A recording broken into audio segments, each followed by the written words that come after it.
Welcome back. You already know, man. It's Terry VO, helping you build your financial muscle, man. Like, subscribe, comment down below. Share this channel with your people, man. Let's jump straight into it, man. Today, what we're going to talk about? We're going to talk about Sam Bankman and FTX. What happened? How did it happen? And, you know what I mean? Was he wrong or was he right? The choice is yours. Everybody's entitled to their own opinion, man. But anyway, before I even jump into all that detail, I want to first start off and say one thing I've learned, well, multiple things I've learned in life, period. But one of the things I've learned that's very important is, listen, if you know how to dress and you're educated, you could get anything you want in life. Anything you want in life. Education is the stepping stone for life, period. I believe that. Nobody could change my mind or anything. Education. Now, if you could tie the education with the way you dress and the way you carry yourself, you combine that together, you could get anything you want in this life. Anything you ever wanted in this life. Education, right? Think of it this way. No matter what job you do, what you sell or anything, what did you have to do first? You had to get educated in the product or in the service. You get educated first, and then you start selling yourself, and people are trusting your product knowledge, and then you get paid. Anything you do in life, whether you're a mechanic, you have to go learn how to fix cars, and then now you sell people on, hey, I can fix your car because I have this knowledge, and then they pay you for it, right? If you learn about stock market, first you go learn about stocks, and then you sell people on like, hey, I know how to buy and sell on the stock market for a profit, give me your money, and now you trust me, and now I help you make money in the stock market, right? That's with anything. Now, if you learn how to tie that with dressing and carry yourself, you're gonna be rich. Or even, I'm not even saying rich, because rich is different to different people. You're gonna be all right in life, period. Perfect example about the dressing thing. I go to a dealership I take my car for service at a dealership, right? Now, most people are gonna say, well, you taking it to this dealership because you're gonna get beat in the head. Yes, I know they charge a little bit extra, but it's the peace of mind. Because why? The people at the dealership are educated in this specific car, in this specific product. So therefore, I trust them a little bit more with my car than your local mechanic who's educated in every type of car, instead of people who are educated in just this type of car, right? But now, anyway, right, take it to the dealership or whatever. The dealership I take my car to is called Sewell. It's one of the most highly reputable dealerships in customer service. Why? Because I like being treated good when I'm spending my money, right? I like the great customer service they provide. I like the ease of customer service they provide, and I like the peace of mind that they provide, right? 2 different occasions I've been in this dealership in different outfits, and I've received completely different service, right? And I'm not mad at them for that. I'm not knocking them. I hope nobody from Sewell feels mad about this. It's just truth in the reality of the situation. A lot of us like to say, well, life is not fair and this and that. You get on your soapbox and you try to make life fair. Life is not fair. Life is never going to be fair. The sooner you understand that, the sooner you'll be all right. The thing about life is you got to understand the game and know how to play your game. Like, it is what it is, right? I'm driving a nice car. I'm an African-American male. Anytime I'm passed by a cop car, they're probably going to do a double take. It's okay. But I'm not going, because I know the rules of the game, because I drive a nice car and I'm an African-American, I'm not going to drive this car with my hoodie on, right? I'm not going to drive this car with glasses and a hoodie on and blasting hip-hop music on the highest volume possible. That's just, you know what I mean? You got to understand the game and play the game correctly. Some of y'all can say I'm soft for not doing that. But hey, to each his own. You play the game you play in your life, and I will play the game I'm playing in my life, right? But anyway, 2 times I've been to the dealership. 1 time I went to the dealership. Now that I've understand, when I go to the dealership, I always dress like this. I wear a white collar shirt, slacks, and church shoes. Why do I wear a white collar shirt? White collar shirt automatically makes people assume that you are more important than you really are. They automatically assume that you work in finance, some type of banking industry, or like you make a lot of money. There's a reason why there's something called white collar and blue collar.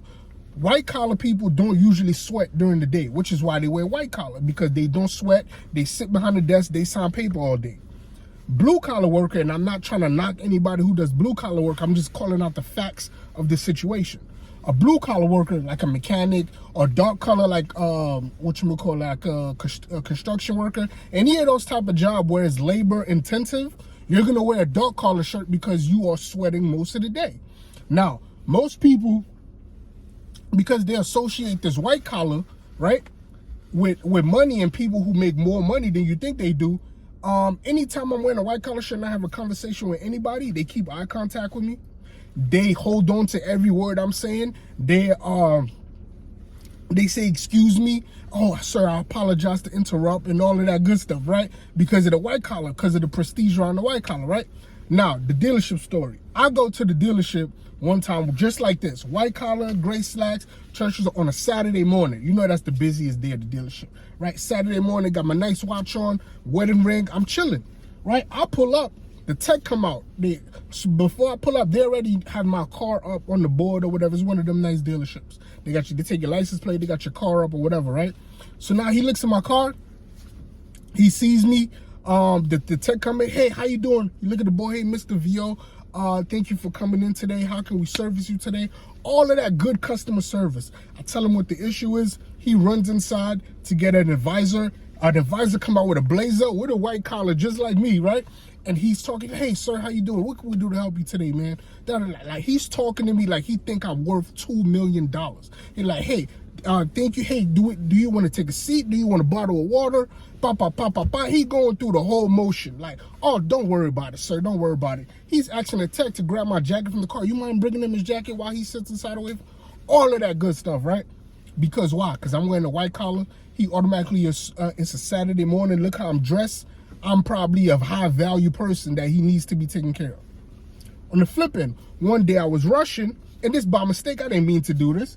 I went to the dealership wearing a jogging pants, a t-shirt, and a baseball cap, and I didn't even have a shape up. My face was looking scruffy. I didn't mean to do it. It was done by mistake. It was done by mistake because I was in a rush, right? I go ahead and do this. I get to the dealership or whatever. Dude, I get to the dealership. I pull in. Same thing again. The tech come out. The tech sees me. He sees my car. Hey, how you doing, man? What's going on?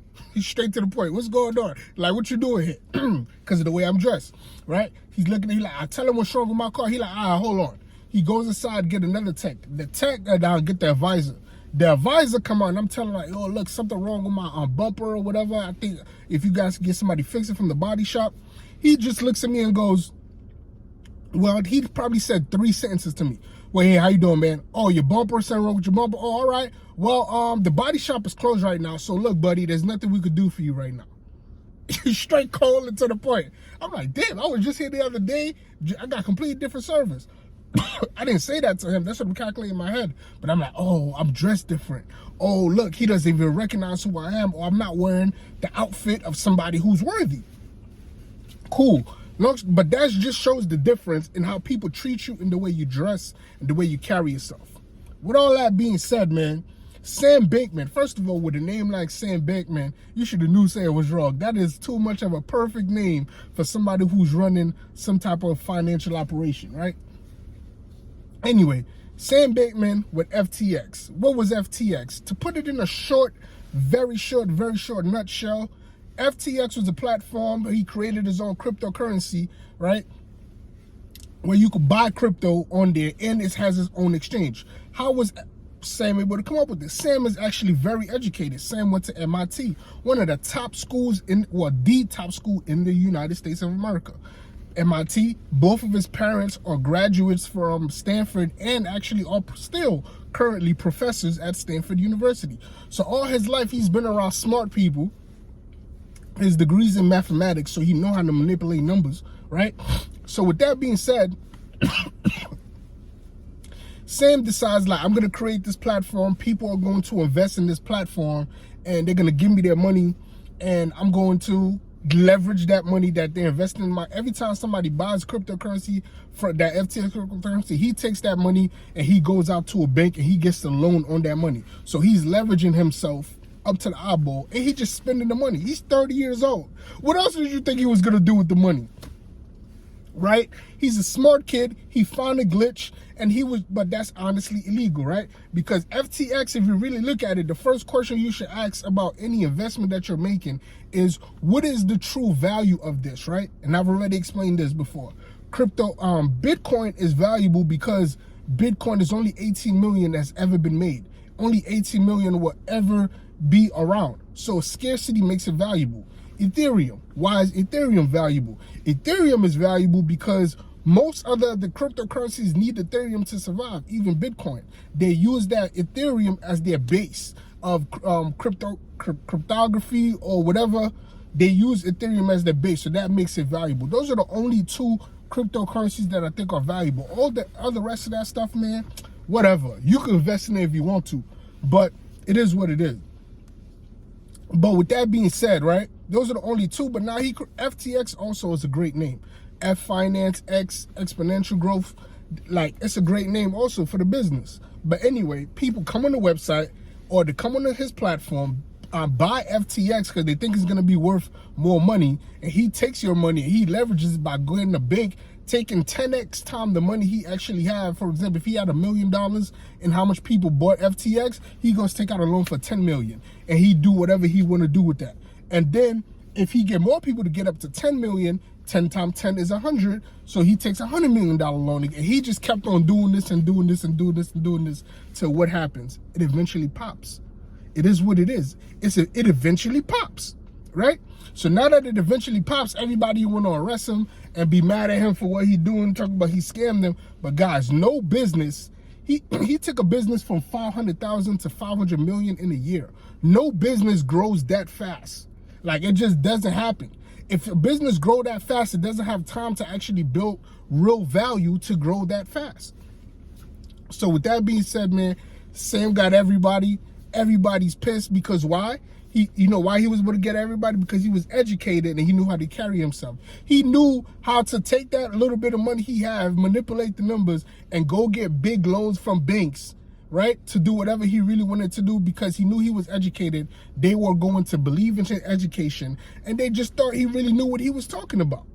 So with that being said, man, I'm not mad at him for what he did. You can't be mad at a person for doing what they do. You can only be mad at yourself for getting caught. Anybody who got caught up in the FTX stuff, you should be mad at yourself because you did not do enough research to see, is this a valuable business? You're going to put your hard-earned money there. What is the actual value of this business and how is this valuable? There's a lot of questions people didn't ask, and because they saw celebrities promoting FTX, they just went and bought it. Them celebrities don't care about you, man. They don't know you. Like, they just getting paid to promote something. It is what it is. You got to go take the time out your day to actually go do the investigation, to actually go see if this is a legit opportunity and if this is a real thing and if you want to invest your money there. Sam, it's unfortunate the gig is up, man. I hope you hold your head up. Like, for a company to go from $26 billion in value to, $26 billion in value, and then to go all the way back down to 1 billion, guys, that should tell you everything you need to know about it. That there was nothing there. It was just all air. It was just all fluffed up. You do not lose $25 billion in value if you have actual value. Like, now his value, now he's worth less than $1 billion. He went from $26 billion one day to less than $1 billion, 950 million. Sam, man, hold your head up. Hope you got that lawyer money to keep your butt out of jail, man. Valuable lesson to learn from this. If you're educated and know how to carry yourself, you can get anything you want out of life. Catch me on the next one. Terry Vio, help you build your financial muscle, man. I'm gone.